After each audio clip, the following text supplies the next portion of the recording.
દેવગઢ બારિયાની ખાનગી શાળા રત્નદીપ ઇન્ટરનેશનલ સ્કૂલમાં આરટીઈમાં પ્રવેશ મેળવવા વિદ્યાર્થી પાસેથી ફી માટે પઠાણી ઉઘરાણી કરાતી હોવાની અરજી કરાઈ હતી, જે અન્વયે જિલ્લા પ્રાથમિક શિક્ષણ અધિકારીને જિલ્લા સ્વાગત કાર્યક્રમમાં તમામ દસ્તાવેજો સાથે હાજર રહેવા કલેક્ટરે ફરમાન કર્યું છે, જેના પગલે શિક્ષણ આલમ સહિત સમગ્ર પંથકમાં ખળભળાટ મચી જવા પામ્યો છે. શાળાના ટ્રસ્ટી અને દેવગઢ બારિયાના પાલિકા પ્રમુખ સામે પણ વાલીએ ગંભીર પ્રકારના આક્ષેપો કર્યા છે. દેવગઢ બારિયાની રત્નદીપ ઇન્ટરનેશનલ સ્કૂલમાં રાઇટ ટુ એજ્યુકેશન અંતર્ગત ગમાર જિજ્ઞેશ રમણલાલ નામના વિદ્યાર્થીને પ્રવેશ મળ્યો હતો. શરૂઆતથી તેની પાસે ટ્યુશન ફીના નામે ઉઘરાણી કરાઈ હતી. તેના પિતાની સ્થિતિ સારી ન હોવા છતાં બાળકને ભણાવવા માટે તેમણે સંઘર્ષ કરી ફીસ પણ ભરી હતી અને ત્યારબાદ ધોરણ 7માં બાળક આવતા બાળકનું શિક્ષણ બંધ કરી દેવાતા પિતા રમણલાલ ગમારે જિલ્લા પ્રાથમિક શિક્ષણ અધિકારીથી લઈ મુખ્યમંત્રી અને વડાપ્રધાન નરેન્દ્ર મોદી સુધી અરજીઓ કરી હતી. તેમને કરેલી અરજીઓમાં તેમણે જણાવ્યું છે કે તેના બાળક આરટીઈમાં પ્રવેશ મેળવ્યો હોવા છતાં દર વર્ષે ફી ઉઘરાવવામાં આવે છે શાળા તરફથી, તેમજ પાવતી નંબર સાથે આ વાલીએ ઉલ્લેખ કર્યો છે અને લેખિતમાં ફરિયાદ કરી છે. બાળકનું નામ 7મા ધોરણમાં આવતા તેને વર્ગમાં બેસવા દેવામાં નહોતો આવ્યો. આરટીઈમાં પ્રવેશ હોવા છતાં ફીની ઉઘરાણી કરવામાં આવી હતી. એટલું જ નહીં, તેમને ફરિયાદ પણ કરી છે કે અત્યાર સુધીમાં 83,000 જેટલા બાકી નીકળે છે અને 3,000 ભર્યાની પાવતી પાછળ લખેલું આપેલું છે. શાળાના ટ્રસ્ટી અને હાલ દેવગઢ બારિયા નગરપાલિકા પ્રમુખ ધર્મેશ કલાલ દ્વારા ઉદ્ધતાઈ ભર્યા જવાબ આપવામાં આવ્યા હોવાના આક્ષેપો કર્યા છે. આ મામલે વાલીએ સ્વાગતમાં પણ અરજી કરી હોવાથી જિલ્લા પ્રાથમિક શિક્ષણ અધિકારીને આગામી 24 જુલાઈના રોજ તમામ પુરાવા સાથે હાજર રહેવા અધિક કલેક્ટરે ફરમાન કર્યું છે. હવે આ રતનદીપ ઇન્ટરનેશનલ સ્કૂલ મામલે આરટીઈમાં બાળક પાસે પઠાણી ઉઘરાણી કરાતા હોવાના આક્ષેપો મામલે વાલી હવે આક્ષેપ કરી રહ્યા છે. મારું નામ ગમાર જિગ્નેશ છે. હું રત્નદીપ સ્કૂલમાં ભણું છું.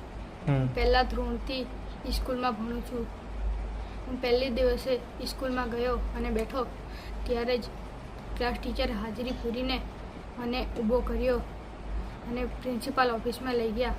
પ્રિન્સિપાલે એમ કીધું કે તારે છે ને તારી ફી બાકી છે, તારે ફી ભરવા પડશે, નહીં તો તને સ્કૂલમાં બેસવા નહીં મળશે. એટલે હું ઘેર બેઠો ભણું છું. પ્રિન્સિપાલે ચોખ્ખું કીધું છે કે તને આ સ્કૂલમાં બેસવા ના મળે, એટલે હું ઘેર બેઠો મારે જેટલું થાય એટલું કોશિશ કરું છું. મારું નામ ગમાર રમણલાલ પ્રભાસી છે. મારા છોકરાનું આરટીમાં એડમિશન થયું હતું રતનદીપ સ્કૂલમાં. તો છોકરાનું નામ ગમાર જિગ્નેશ કુમાર રમણલાલ. તો શાળાના ટ્રસ્ટી દ્વારા અને શાળાના પ્રિન્સિપાલ મેડમ દ્વારા ફીની માંગણી કરવામાં આવી હતી. તો મેં અમુક પૈસા ભર્યા છે, 5,000 અને એકવાર 3,000 ભર્યા છે. તો આ લોકો વારે ઘડીએ મને ફોન કરીને ફી માટે કહેતા હતા ને શાળામાંથી ચોપડા પણ અમે પૈસાથી લઈએ છીએ ને યુનિફોર્મ પણ પૈસાથી લઈએ છીએ. બહાર કંઈક ફરવા જાય તો એના પૈસા આપીએ છીએ. આ લોકોને વારે ઘડીએ કહેવાથી આરટીઈમાં ભણે છે તો પણ પૈસા લેવામાં આવે છે ને આ લોકોને મેં કીધું કે આરટીઈમાં કોઈ ફી ભરવાની નથી આવતી.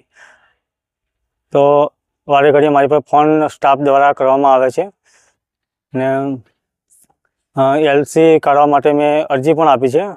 તો આ લોકો પહેલાં ફી ભરો પછી એલસી લઈ જાઓ કીધું. ને છોકરાને શાળા ખુલી ત્યારથી એક દિવસ ગયો તો પછી એ લોકો કહે છે કે ફી ભરો પછી છોકરાને મોકલો. પ્રિન્સિપાલ દ્વારા અને ટ્રસ્ટી દ્વારા ધર્મેશ કલાલ દ્વારા કહેવામાં આવ્યું છે મને. ક્યાં રજૂઆત કરી છે?